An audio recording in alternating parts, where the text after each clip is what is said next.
আজ দেখো বাড়ির গাছের পদ্মফুল গাছটায় কত পদ্মফুল ফুটেছে। প্রত্যেক দিনই ফোটে এক ঝুড়ি করে পদ্মফুল। তো একটু বেলা হলে এটা পিঙ্ক হয়ে যায়, স্থলপদ্ম।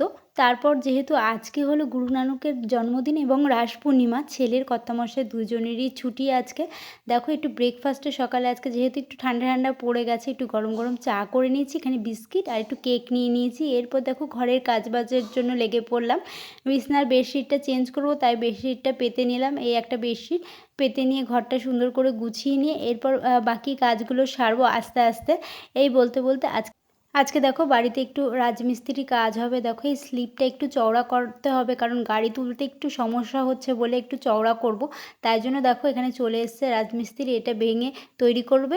তৈরি যখন কমপ্লিট হবে তোমাদের সাথে, একদিনে তো এটা পসিবল না, কমপ্লিট হোক তারপর শেয়ার করবো। এই তারপর দেখো আজকে যেহেতু ছুটি সেহেতু চিকেন নিয়ে চলে এসেছে, ছেলে বলছে চিকেন খাবে, ওর জন্য এখানে আলু কেটে নিয়েছি। আর এখানে দেখো টমেটো কুচি করে নিয়েছি, আদা পেস্ট, একটু রসুন ঘষে নিয়েছি, গ্রেট করে নিয়েছি, পেঁয়াজ গ্রেট করে নিয়েছি, আর পেঁয়াজ কিছুটা কুচনো নিয়ে নিয়েছি। এরপর সব মশলাগুলো যেগুলো করেছি এগুলো সব একসাথে এই যে চিকেনটার মধ্যে সুন্দর করে মাখিয়ে নেব। মাখিয়ে একবারে বসিয়ে দেবো। এরকম করে করলে সময়টাও কম লাগে আর খেতে বেশ ভালোই লাগে। আমার তো ভালো লাগে, তোমরা কারা কারা এরকম করে করো অবশ্যই জানিও। এই যে এখানে সব বাটা মশলাগুলো আমি দিয়ে দিলাম, বাটিনি সব গ্রেট করে নিয়েছিলাম সেই মশলাগুলো। এরকম করে করলে বাটা মশলার থেকে বেশি টেস্ট লাগে। তো এরকম করে আমি বেশিরভাগটা যখন তাড়াহুড়ো থাকে তখন করি। এই যে সব এগুলো নিয়ে নিয়েছি, মাখিয়ে নিয়েছি মশলাগুলো। এরপর দেখো একে একে গুঁড়ো মশলাগুলো অ্যাড করবো। এখানে লবণ দিয়ে দিলাম, এখানে পরিমাণ মতো একটু হলুদ দিয়ে দিলাম, তারপর দিয়ে দেবো এর মধ্যে জিরের গুঁড়ো, ও তারপর ধনের গুঁড়ো দিয়ে দেবো। দিয়ে এরপর এর মধ্যে সর্ষের তেল কিছুটা অ্যাড করব, তারপর কাশ্মীরি লঙ্কার গুঁড়ো অ্যাড করব। করে নিয়ে এটাকে দেখো ভালো করে সব দিয়ে ভালো করে দেখো এরপর মাখাবো। মাখিয়ে কিছুক্ষণ এটাকে রেস্টে রেখে দেবো।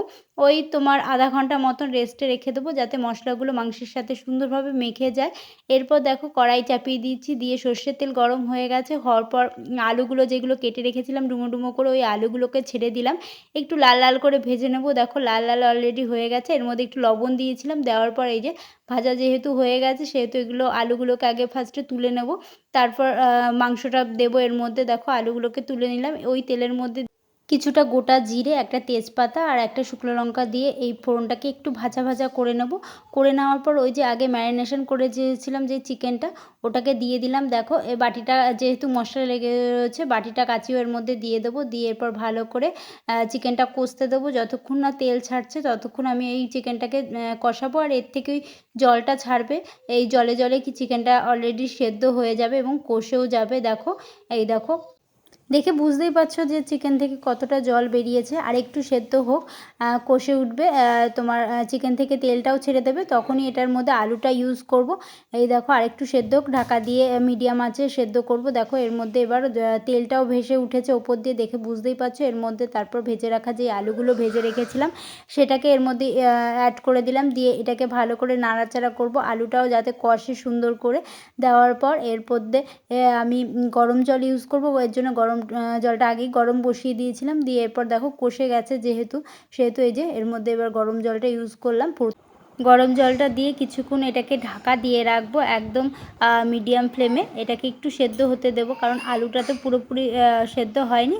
তো এই যে তারপর দিয়ে দেবো কিছুটা গরম মশলা গুঁড়ো। গরম মশলা দিয়ে আবারও একটু ঢাকা দিয়ে ফোটাবো। ফোটানোর পর দেখো রেডি হয়ে গেছে আমার চিকেন। পাতলা করেই করেছি, কারণ ছেলে খাবে তো ওর জন্যই করলাম এইভাবেই। এরপর দেখো আবারও কর্তামশাই গেছিলো একটু বাজারে, রান্না তো আমার হয়ে গেছে। তারপর নিয়ে এসে যেহেতু টাটকা মাছ পেয়েছে, ওর জন্য দেখো এখানে আমুদি মাছ নিয়ে এসছে কতগুলো। এগুলোকে এখন বাছতে হবে। এই আমুদি মাছের ফ্রাইটা খেতে আমার খুব ভালো লাগে, ওর জন্য নিয়ে এসছে, আমি যেহেতু ভালো খাই। দেখো কতগুলো নিয়ে এসছে, এগুলোকে এখন কাটতে কতটা সময় লাগবে। তো এই যে নিয়ে এসছে, এবার এগুলোকে চলো কেটে ঠেটে নিই, তারপর তোমাদের সাথে আবার শেয়ার করছি। দেখো এক গামলা পুরো ভর্তি আমুদি মাছ, কিন্তু খুব ফ্রেশ ছিল। দেখো এই যে আমুদি মাছগুলো সুন্দর করে পরিষ্কার করে নিয়েছি, নিয়ে এই যে ধুয়ে নিয়েছি। এরপর এগুলোকে ফ্রিজে রেখে দিলাম। দিয়ে স্নান টান করে নিয়েছি। নিয়ে যে আজকে পূর্ণিমা যেহেতু একটু পুজো দিয়ে নিলাম মহাদেবকেও। গাছে যে সকালে ফুল ফুটেছিল সেগুলো দিয়ে দিয়ে এরপর লাঞ্চ নিয়ে বসে পড়লাম। এই যে ভাত আর এই যে চিকেন যেটা করেছি পাতলা করে ঝোল চিকেনের, এই হলো সিম্পল মেনু। খাওয়া দাওয়াটা সেরে নিই। আজকে যেহেতু বাড়িতে কাজ হচ্ছে, তাই আজকে আর একটু ব্যস্ত ছিলাম, ওর জন্য রান্নাবান্না তেমন করতে পারিনি। এই হলো খাওয়া দাওয়া আজকে। তারপর আবার বিকালে বেরাবো বান্ধবীর বাড়ি। আজকে যেহেতু রাস পূর্ণিমা, দেখো রাসের পূর্ণিমার প্রসাদ চলে এসছে। এখানে চলে এসছে হলো চিনি প্রসাদ, যেটা আমার খুব ভালো লাগে। এখানে লুচি আছে, সুজি আছে, সন্দেশ আছে, আর আছে হলো মিষ্টি আছে, আর এখানে খিচুড়ি আর বাঁধাকপির তরকারি রয়েছে। আমি যেহেতু ভালো খাই, দেখো কত কিছু পাঠিয়েছে। তারপর দেখো রেডি হয়ে নিয়েছি বিকেলবেলা শাড়ি পরে একটা।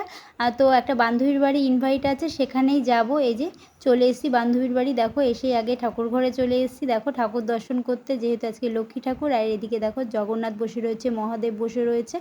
এই যে ওর বাড়ির পুজো হয়েছে, লক্ষ্মী পুজো, তাই চলে এসেছিলাম সন্ধেবেলায় লক্ষ্মী পুজো দেখতে। তারপর দেখো এই যে আমার যেহেতু বান্ধবী, তো আমার ছেলেরও তো 2 বান্ধবী পেয়ে গেছে, তাদের নিয়ে এখন খুব ব্যস্ত খেলা নিয়ে। দেখো এই যে দুই পাশে দুটো বান্ধবীকে বসিয়ে নিয়ে এখন তারা মাঝখানে বসে খেলছে 2 বান্ধবীর সাথে। আর বান্ধবীর বাড়ির বাইরেটা এসে আমি হা হয়ে গেছি। দেখো আজকে দেখো কত ফুলের চারা এনেছে, যেহেতু শীত পড়ে গেছে মনে হচ্ছে আমি একটা নার্সারিতেই পুরো চলে এসেছি। এরপর ওর বাড়িতে প্রসাদ খেয়ে নিয়েছি। নিয়ে নেওয়ার পর দেখো বাড়ির জন্য প্যাক করে দিয়েছে।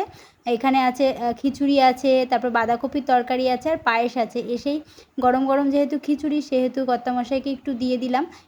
চলো আজকের গল্পটা এখানেই শেষ করলাম। তোমাদের সাথে আরও গল্প বাকি থাকলো। আজকের মতো এখানেই টাটা।